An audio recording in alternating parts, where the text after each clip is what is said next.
Hopping on the bus home on Wednesday night, I was greeted by the sight of a young woman hunched over her phone, alone in a seat, bawling for England. Or, as it turned out, Scotland.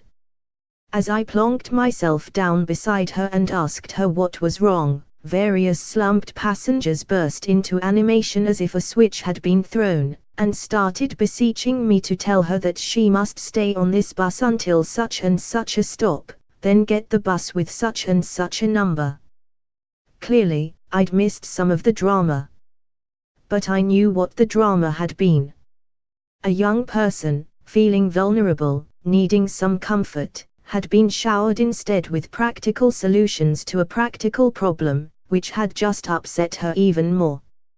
Having recently seen the episode of Parks and Recreation where pregnant Anne kept complaining of her discomforts, only to have Chris annoyingly try to cure them, I understood that this young girl needed only for me to tell her that, yes, swollen ankles suck. Though first I had to get her to stop crying, which consisted of both of us sitting up straight, taking in a deep breath for 7 counts, holding it in for 4, and letting it out for 7. So it actually was quite like an episode of Parks and Rec.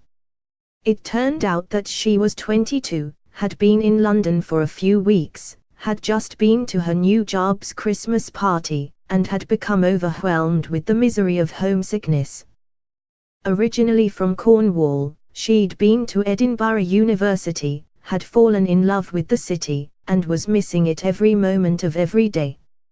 A quick chat back at mine about the virtues of Edinburgh, which was still there and could be returned to, a cup of tea, a biscuit, an Uber, and she was right as rain.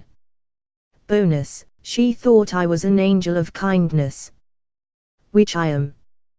The next morning I was boasting about my angel of kindness status to my friend Mary.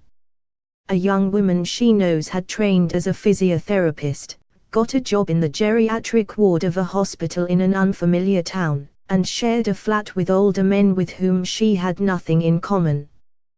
Without the means to break her contract and move, she became so lonely that it made her ill.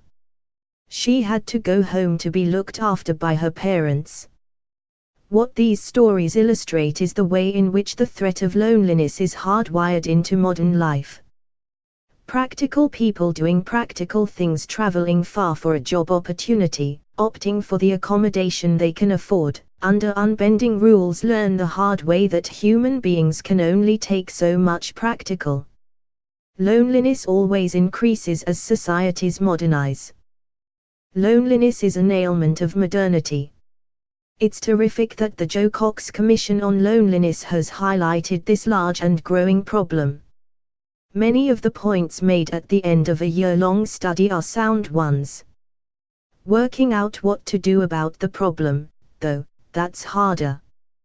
The Commission's prescription is for many small changes to be coaxed into being, overseen by a government minister who takes a lead on the bigger picture.